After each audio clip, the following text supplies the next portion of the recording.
बिस्मिल्लाहिर्रहमानिर्रहीम। अस्सलाम वालेकुम प्यारे बच्चों, आप सब कैसे हैं? उम्मीद है खैरियत से होंगे। और जैसे कि पहले मरहले में हमने सोने के बाद सबक को पढ़ा, ये आपके ज़हन नशी होगा। आपने इसके जो किरदार हैं, फिर इस सबक के अहम मकासद, वो सब आपके जहन में होंगे। एक दफ़ा हम उनको मुख्तसरन दोहरा लेते हैं। जी बच्चों, इसमें दो किरदार थे, शाह जमाल और शेख हसन। शेख हसन जो थे वो शाह जमाल के मुरीद थे। अब क्या था कि शेख हसन की जो है वो गले की दुकान थी। उनकी पहले आदत ये थी कि वो गला पूरा नहीं तोलते थे, लेकिन जब उनके बुजुर्ग जो थे उन्होंने उनसे कहा कि गला पूरा तोला करो, तो उन्होंने उनकी नसीहत पर पूरा अमल किया। और उस नसीहत पर अमल करने से क्या हुआ, अल्लाह ताला ने उनके कारोबार में इतनी बरकत दी कि उनके जो बाट थे, पैमाना था तोलने के, जो बाट थे वो क्या थे, सोने के बना लिए उन्होंने। और फिर क्या हुआ, उनके बुज़ुर्ग ने जब उनसे ये कहा कि हज़रत शाह जमाल ने उनसे कहा कि वो जो बाट हैं आप उन्हें दरिया में बहा दो, तो उन्होंने इस चीज़ का बिल्कुल ख्याल नहीं कहा कि ये बड़ी कीमती चीज़ है, बल्कि उन्होंने अपने जो बुज़ुर्ग थे उनकी बात पर अमल किया। और अल्लाह ताला ने चूँकि हलाल तरीके से वो बाट ख़रीदे गए थे, उसको उन तक दोबारा पहुँचा दिया। तो हमें भी क्या करना है बच्चों, बुज़ुर्गों की नसीहत पर अमल करना है, उनसे दुआएं लेनी हैं, और अपना जो भी काम करना है बहुत ईमानदारी से करना है। आज हम इसके दूसरे मरहले में क्या करेंगे। दूसरे मरहले में हमने इसके सवाल नंबर 3 को करना है कि मदरज अल्फाज के मुतज़ाद तहरीर करें। मशहूर, गुमनाम, दुआ, बद्दुआ, कम, ज़्यादा, फ़रोख्त, ख़रीद, फ़रोख्त करना, बेचना, खरीदना, हलाल, हराम, तरक्की, तनज़्ज़ुली, तरक्की कहते हैं बुलंदी को, उरूज को, और तनज़्ज़ुली ज़वाल। सवाल नंबर 4 है, सबक को जहन में रखते हुए मदरजा ज़ैल जुमलों को मुकम्मल कीजिए।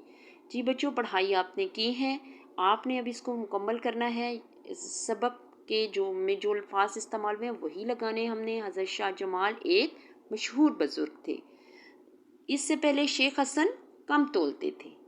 खुदा ने उनके कारोबार में इतनी बरकत दी। आप लोग बच्चों क्या करते हैं, मैंने देखा है बच्चे जुमले बना के जब आप ग्रुप में शेयर करते हैं या कोई सवालों के जवाब लिखते हैं, बहुत से बच्चे डैश नहीं लगाते। डैश लगाना इसलिए ज़रूरी है कि वो ये जाहिर करते हैं कि अब आपका जुमला मुकम्मल हो गया है। इस ज़माने में दरिया पर ये बच्चों आपने खुद मुकम्मल करने हैं। किसान दरिया में से गुजरने लगे तो ताकि पता चले कि आपने इस सबक की पढ़ाई भी की है या नहीं की। हलाल कमाई में ऐसी ही डैश होती है। फिर है मदरजा ज़ैल खाली जगहों को मुनासिब हरूफ की मदद से पुर करें और अल्फाज बनाएं। सीन डैश बे। अब सीन में ऐसा कौन सा हर्फ लगाएं जो ये एक अल्फाज बामानी अल्फाज बन जाए। तो हमने सीन, ये और बे सेब बना दिया। फिर दाल, काफ, अलिफ, नून दुकान बना दिया। बे, रे, काफ, ते बरकत बन गया। फिर है खे, दाल, मीम, ते खिदमत। सीन, वाव, नून बड़िए ने सोने। फिर है हे, अलिफ, ज़्वाद, रे हाजिर। हे, ज़्वाद, रे, ते हज़रत। काफ, सीन, अलिफ, नून किसान।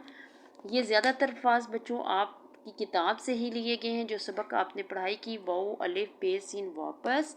चे, अलिफ, नून, दाल छुटिए, दी चांदी।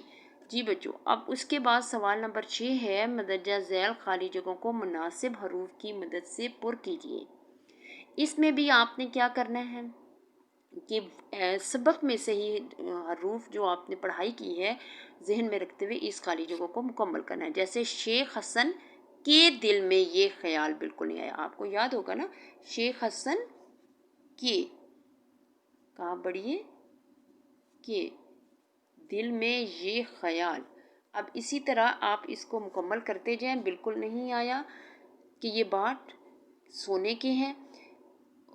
तो इसी तरह बच्चों आपने इस पूरे पैराग्राफ को पढ़ना है, और इसको पढ़ने के बाद आपने इसके अंदर जो अल्फाज हैं, जो हर्फ आते हैं, उनको लगाना है। सवाल नंबर 7 है, 2 या 2 से ज़्यादा लफ्ज़ों के मजमूए को मुरक्कब या कलाम कहते हैं। अब आपने किताब में से 5 मुरक्कब अल्फाज तलाश करके इसी सबक के वो आपने लिखने हैं। मुरक्कब जैसे कि आपने ऊपर पढ़ा, 2 या 2 से ज़्यादा लफ्ज़ों के मजमूए को कहते हैं। तो 2 लफ्ज़ जैसे शाह, जमाल, ये 2 लफ्ज़ बन गए, ये मुरक्कब बन गया। शेख, हसन, कीमती चीज़, پھر ہے حلال کمائی اور مشہور بزرگ۔ جی بچوں، آپ کو جو ہے، آپ نے ابھی جیسا کہ ہم نے سبق پڑھا، ہمیں یہ بھی پڑھا کہ ہمیں اپنا کام ایمانداری سے کرنا ہے۔ آپ طالب علم ہیں، آپ اپنے کام میں کیسے انصاف کر سکتے ہیں؟ بچوں، آپ کو جو کام دیا جاتا ہے اس کو صاف ستھرا کریں، خود کام کریں، اور پھر آپ بزرگوں کی بات، جیسے آپ کے ماں باپ آپ سے کہتے ہیں پڑھیں۔ بہت سے پیرنٹس کی یہ شکایت آتی ہے کہ بچے کام نہیں کر رہے ہیں، بچوں کو بہت کہا جاتا ہے بچے کام نہیں کرتے، بچے صفائی سے نہیں کرتے۔ تو بچوں، آپ نے اگر اس کامیاب ہونا ہے، آگے بڑھنا ہے، تو اس کے لیے آپ سب بچوں کو ایمانداری سے اپنا کام کرنا ہے، تھوڑا تھوڑا کام کریں، صاف ستھرا کریں۔ تو بچوں، اس کام کو جو آج ہم نے پڑھا، یہ سبق نمبر 31 اور صفحہ نمبر 31 اور 32 کو آپ کتاب پر اوپر پینسل سے حل کر کے اپنی ٹیچر کے نمبر پر شیئر کیا کریں۔ اوکے بچوں، فی امان اللہ۔